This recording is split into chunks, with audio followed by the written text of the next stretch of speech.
Updating your GMC Infotainment System keeps it running smoothly with the latest features and bug fixes.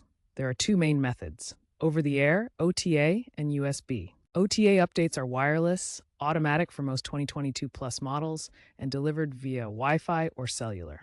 To use OTA, ensure your vehicle is connected. Go to Settings, Vehicle, Software Updates, and select Install Now if an update is available. USB updates are for older models or when Wi-Fi is unavailable. Download the update file from the GM Owner Center website onto a USB drive, FAT32 format, then insert the USB into your vehicle and follow the on-screen prompts in the Settings menu. For models with wireless Apple CarPlay or Android Auto, system updates often improve compatibility. Remember that updates are often bundled, and maps can be updated via OTA. If OTA updates fail, GM offers a diagnostic tool, but a stable network connection is essential.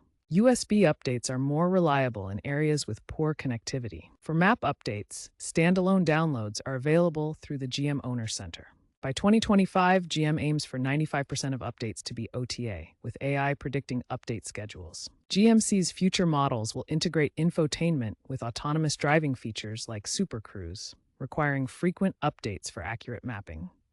Stay vigilant about cybersecurity, as increased connectivity presents hack risks. In the future, you can expect fully integrated 5G networks, enabling real-time AR navigation and personalized AI assistance.